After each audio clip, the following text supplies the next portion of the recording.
हाय, मैं हूँ खुशी और आप सुन रहे हैं कहानी श्रेया और कबीर की। इस कहानी में क्या हुआ आइए जानते हैं।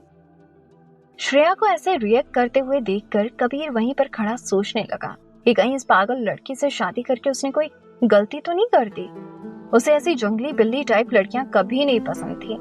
क्या वो झेल पाएगा इस लड़की को अगले 5-6 महीने के लिए? श्रेया आंखें बंद किए अपना हाथ अपने सीने पर रखकर दरवाजे के पास ही खड़ी थी। अभी भी उसका दिल तेजी से धड़क रहा था। न चाहते हुए भी बार बार उसे कबीर ही दिख रहा था टॉवेल में। वो इंसान सच में बहुत ज्यादा हैंडसम था। उसको ऐसे देखकर पत्थर की मूरत इंसान बन जाए। तभी दरवाजा खुला। कबीर अब पूरे कपड़ों में था। उसने श्रेया की तरफ देखा और कहा, अगर तुम्हारा ड्रामा खत्म हो गया हो तो अंदर आ जाओ। तुम्हारी इन हरकतों को देखकर किसी को 2 मिनट नहीं लगेगा सच्चाई क्या है जानने के लिए। श्रेया कबीर से नजरें नहीं मिला पा रही थी। बिना कुछ बोली वो झट से अंदर भाग गई। वो अब कार्टून जैसी हरकतें कर रही थी। कबीर उसे लगातार देखे जा रहा था। किसी अजनबी के साथ रूम शेयर करना आसान बात तो नहीं थी। भले ही दोनों अब कानूनन शादीशुदा थे, पर दोनों के लिए ये एक बेमतलब का रिश्ता था, बस कुछ ही दिनों का। श्रेया कबीर के पास आई और नजरें नीचे करके ही उसने बोला, सॉरी, मैंने शायद ओवर रिएक्ट कर दिया। एक्चुअली मुझे आदत नहीं है ये सब देखने की। I mean, श्रेया एक्सप्लेन करने की कोशिश कर रही थी और कबीर अभी भी उसी को देखे जा रहा था। श्रेया के इस मासूम चेहरे में कुछ तो ऐसी खूबी थी जो बार बार कबीर को अपनी तरफ अट्रैक्ट करता था। जैसे ही कबीर को रियलाइज हुआ, उसने झट से अपनी नजर उसके चेहरे से हटाते हुए कहा, मैं नहीं जानता कि आज तक तुम्हारी क्या क्या बुरी आदतें थी, लेकिन अब मैं ये उम्मीद करता हूँ कि तुम सबसे पहले ये सीख लो कि जब भी किसी के कमरे में जाना हो तो पहले नॉक कर दो। टिपिकल श्रेया बिना मुंहतोड़ जवाब दिए वो भला कैसे चुप रह पाती। वो सॉरी, मैं दरवाजा खटखटा कर नहीं आई, क्योंकि मेरे फोन पर ये नोटिफिकेशन तो आया ही नहीं कि तुम यहाँ बिना कपड़ों के खड़े हो। लेकिन तुम भी तो ये जानते हो कि अब तुम्हारे साथ कोई और भी ये रूम शेयर करने वाला है। इस तरह बिना कपड़ों के तुम क्यों घूम रहे थे? क्यों?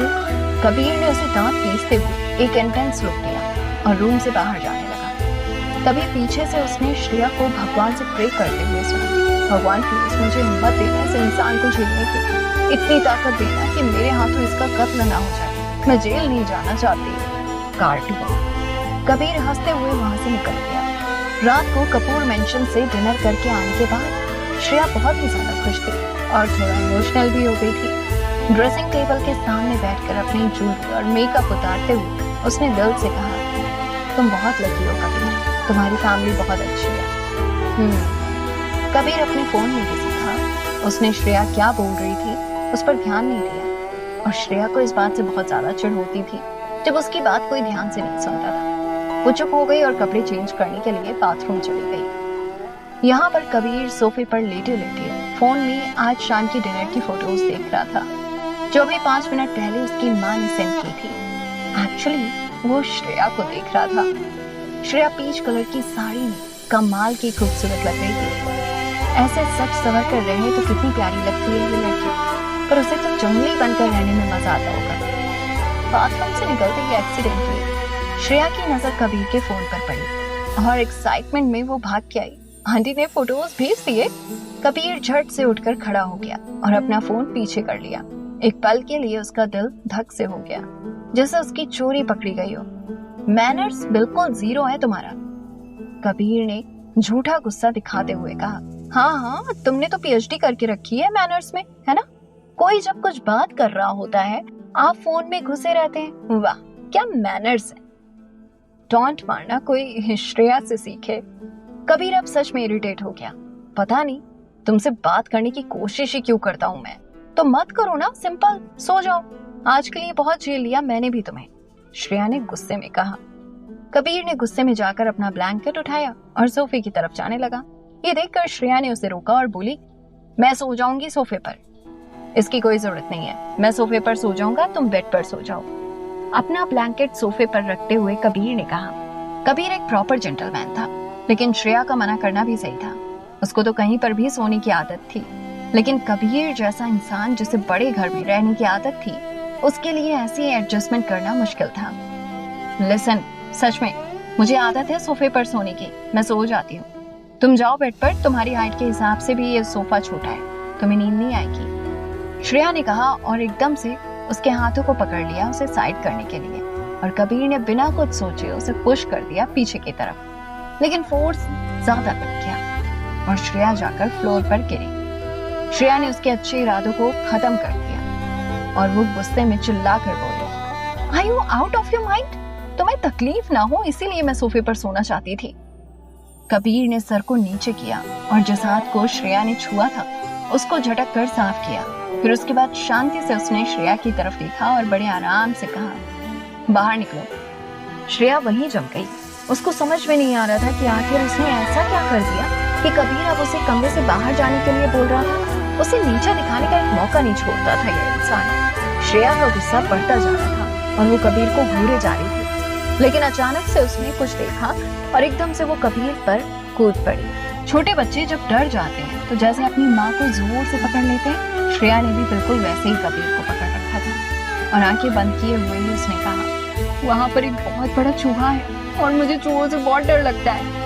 और वो कबीर से एकदम लिपट गई। श्रेया कबीर के इतने करीब थी कि वो उसकी धड़कनों को सुन पा रहा था। उसे धीरे धीरे कुछ होने लगा, पता नहीं क्या, पर श्रेया का इस तरह से उससे लिपटना कबीर को एक अजीब ही तरह का सुकून दे रहा था जो आज से पहले कभी उसने फील नहीं किया था। उसके लिए यह एहसास बहुत ही अनोखा और नया था। फैन की तेज हवा में उसके लहराते हुए बालों से भीनी भीनी सी खुशबू आकर उसे और भी मदहोश कर रही थी। कबीर ये समझ नहीं पाया कि ये खुशबू उसके शैम्पू की थी या परफ्यूम की। श्रेया को उसने भी अनजाने में जोर से पकड़ लिया था, लेकिन श्रेया को कहे जा रहा था, छोड़ो मुझे। वो श्रेया के इतने करीब था कि उसे ऐसा लग रहा था जैसे वो आग और बर्फ दोनों पर एक साथ चल रहा हो। रेशम से नरम और पानी सा ढलने वाले श्रेया के शरीर के इतने करीब आकर कबीर समझ ही नहीं पा रहा था कि उसे एग्जैक्टली कैसा महसूस हो रहा था। ड्रग्स का असर तो बहुत पहले ही खत्म हो जाना चाहिए था, कबीर ने मन ही मन सोचा। उफ, ये एहसास कबीर को जैसे मंत्रमुग्ध कर दिया था इस अनोखे एहसास ने। लेकिन जबरदस्ती अपने इमोशन पर कंट्रोल करते हुए कबीर ने इस बार श्रेया को थोड़ा सख्ती से बोला, छोड़ो मुझे। नहीं नहीं नहीं नहीं नहीं, प्लीज नहीं, वो चूहा बहुत बड़ा है। श्रेया बच्चों के जैसे जिद पर अड़ी थी। अब तक कबीर के दोनों हाथ उसके कंधों पर थे। अब श्रेया ने एकदम से उसके हाथों को अपनी कमर पर आते हुए महसूस किया। कबीर ने श्रेया को पीछे की तरफ खींच के उसे नीचे पटक दिया, लेकिन श्रेया ने कबीर को भी अपने साथ ही नीचे खींच लिया और अब दोनों फ्लोर पर पड़े हुए थे। जब तक कबीर ने अपना होश संभाला, उसके होंठ श्रेया के गुलाबी मुलायम होठों को ऑलमोस्ट छू रहे थे। उसे ऐसा लगा जैसे उसका गला सूख रहा हो। अगर ऐसे ही और एक पल भी रहा तो कबीर अपने आप से कंट्रोल खो बैठेगा। झट से उसने श्रेया को खुद से दूर पुश किया और श्रेया जाकर सेंटर टेबल से टकराई। श्रेया के राइट आर्म पर जोर से लगा। उसे इतना ज्यादा दर्द हो रहा था कि मानो अभी वो बेहोश हो जाएगी। कबीर रिलैक्स होने ही लगा था कि उसने श्रेया को अपना हाथ पकड़े हुए जमीन पर बैठे देखा। उसकी आंखों से टप टप करके आंसुओं की बूंदें टपक रही थी। उसके कांपते हुए कंधों को देखकर कबीर के दिल में जैसे कुछ हुआ।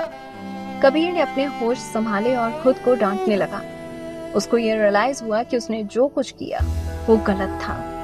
श्रेया बस 21 साल की ही तो थी, जिसको जबरदस्ती एक बिना प्यार की शादी में रहना पड़ रहा था। देखा जाए तो वो विक्टिम थी कबीर की माँ की साजिशों की, और शायद उसकी माँ भी विक्टिम थी कबीर के लिए, जो उनका अंधा प्यार था, उस अंधे प्यार था।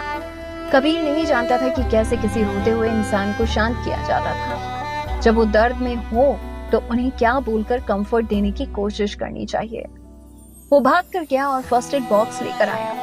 इस बार खुद अपने हाथों से बिना झिझकते हुए उसने श्रेया की चोट पर फास्ट रिलीफ ऑइंटमेंट लगाया।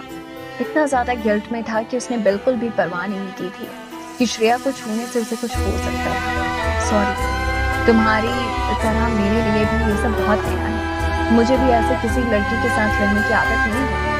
मैंने जानबूझकर तुमको हर्ट नहीं किया, दरअसल मुझे एक बीमारी है। श्रेया ने अपने आंसुओं से भरी आंखें ऊपर की और देखा कबीर की आंखें नम थी। उसको ऐसे देखकर श्रेया का सारा गुस्सा जैसे पल में गायब हो गया। उसने पूछा, कैसी बीमारी? कबीर ने कहा, मैं किसी औरत को छू नहीं सकता। हैरानी और कंफ्यूजन श्रेया के चेहरे पर साफ नजर आ रही थी। एक गहरी सांस छोड़ते हुए कबीर ने कहा, मुझे आदमियों से कोई प्रॉब्लम नहीं होती है, लेकिन औरतों के पास जाते ही मुझे अजीब लगने लगता है। मेरी बॉडी पर रैशेस हो जाते हैं, आई फील, और मेरा खून उल्टा बहने लगता है। इसीलिए मैं तुम्हें खुद से दूर पुश कर रहा था। श्रेया को कुछ समझ नहीं आ रहा था। हैरान होकर उसने पूछा, क्या सच में ऐसी कोई बीमारी होती है या फिर ये कोई मानसिक बीमारी है? कबीर वहीं उसके ठीक सामने सीधा बैठा हुआ था। देखने में तो वो बिल्कुल ठीक ठाक लग रहा था। उसकी आंखें अब शांत लग रही थी।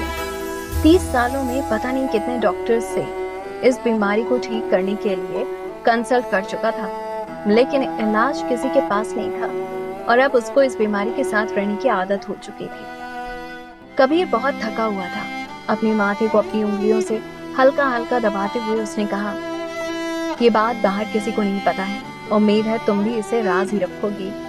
मैंने तुम्हें ये बात सिर्फ इसलिए बताई क्योंकि तुम्हें अब अगले कुछ महीनों के लिए साथ रहना है। मेरी फैमिली चाहती थी कि मैं तुमसे शादी करूं क्योंकि उन्हें लगता है कि तुम मेरी बीमारी ठीक कर सकती हो बिकॉज ऑफ दैट नाइट, इसलिए मुझे तुमसे शादी करनी पड़ी। इतना सब बताने के बावजूद कबीर ने ये नहीं बताया कि उस रात दोनों को ड्रग्स उसकी माँ ने ही दिया था। श्रेया को कबीर के लिए इतना ज्यादा बुरा लग रहा था कि उसने झट से कबीर को हक कर लिया। उसे असल में ये ध्यान ही नहीं रहा कि वो कबीर को छू नहीं सकती। ना ही उस वक्त कबीर को ही इस बात का ध्यान था। उसे श्रेया का इस तरह से उसको हक करना अच्छा लग रहा था। तुम्हारी कोई गलती नहीं है कि तुम्हें ये बीमारी है Kabir. I am so sorry, मैंने तुम्हें छुआ। और ये बोलते ही वो झट से कबीर से दूर हो गई। कबीर को भी अब जाकर ये रियलाइज हुआ। तुम्हें उल्टी जैसा फील हो रहा है क्या? रैशेस तो नहीं हुआ है ना? चेक करो प्लीज। मैं तुम्हें डॉक्टर के पास ले चलूं? श्रेया जेन्युइनली कंसर्न थी कबीर के लिए।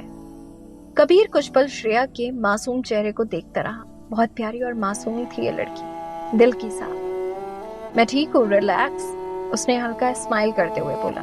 आई प्रॉमिस दोबारा तुम्हें कभी हाथ नहीं लगाऊंगी, श्रेया ने कहा। कबीर ने अपनी नजरें उससे हटाई और बोला, ठीक है, चलो लेट्स स्लीप नाउ। श्रेया ने हाँ में सिर हिलाया और इससे पहले कि कबीर कुछ समझ पाता, अपने जख्मी आम को जोर से दबाते हुए वो उठी और सोफे पर जाकर लेट गई। मुझे बेड पर नींद नहीं आती है। ये श्रेया की बचपन की आदत थी। निहायत ही जिद्दी लड़की हो तो, कबीर ने झूठा गुस्सा दिखाते हुए कहा। I know, good night. Smile करते हुए उसने अपनी आंखें बंद कर ली और कबीर जाकर बेड पर लेट गया। ये कहानी है श्रेया और कबीर की और इस कहानी में क्या हुआ जानने के लिए सुनिए कहानी के आने वाले एपिसोड्स।